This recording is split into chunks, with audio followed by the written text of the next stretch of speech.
Donald Trump says he's asked the U.S. Defense Department to prepare for potential military action in Nigeria. The U.S. president says it's because Nigeria's government is failing to stop what he calls the persecution of Christians. In a social media post, Trump said the U.S. is immediately stopping all aid and assistance to Nigeria. He went on to say he was instructing the military to prepare for possible action. Nigeria has denied the allegations. Well, DW's Misha Komadovsky has more on Trump's threat. Well, President Trump has issued a message to the Nigerian authorities, and let me quote it in full.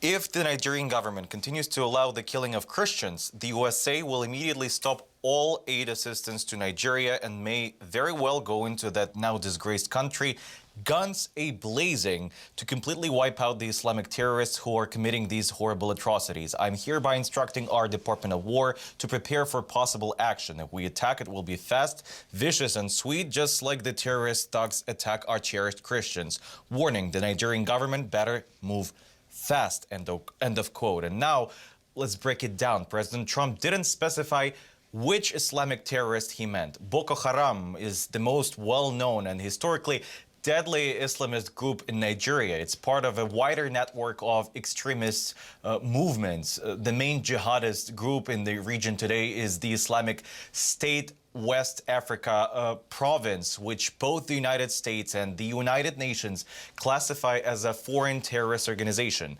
The United States has never carried out a large-scale or formal combat deployment, boots on the ground in Nigeria.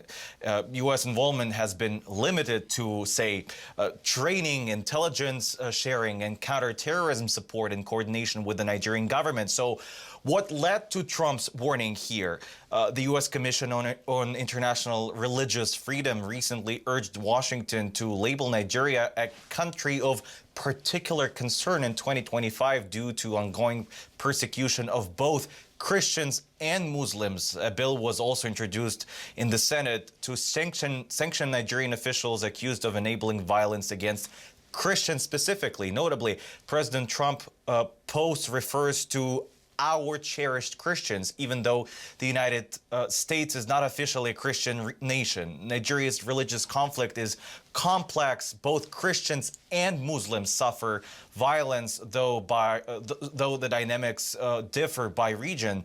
The north is predominantly Muslim, while the south is largely Christian. Meanwhile, Amnesty International says Nigerian authorities have failed to protect citizens from daily armed attacks, leading to thousands and thousands of deaths and a growing humanitarian crisis in the north. Its investigation found that over 10,000 people have been killed in specifically armed attacks of all kinds, not just religion-based, across several states since the current government took power.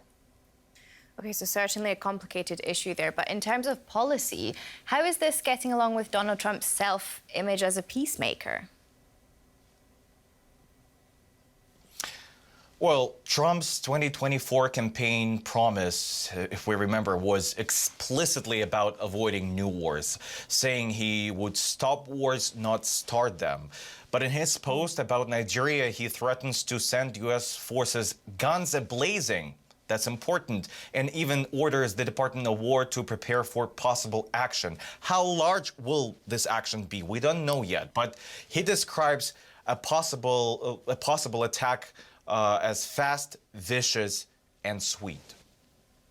Yeah, so potentially some contradictions there. But nevertheless, Nigeria is denying these allegations that Christians have been massacred. So, I mean, what kind of impact will the halt in U.S. aid have on Nigerians? I mean, how much aid is the U.S. actually even sending to Nigeria right now?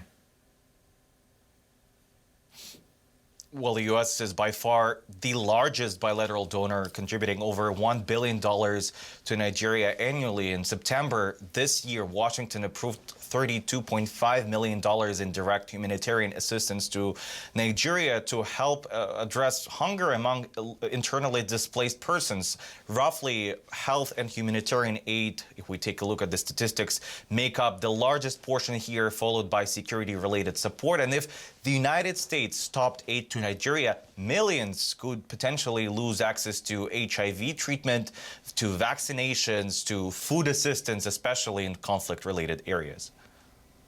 Okay, well, that's DW's Misha Komadovsky in Washington. Thank you so much for your insights there.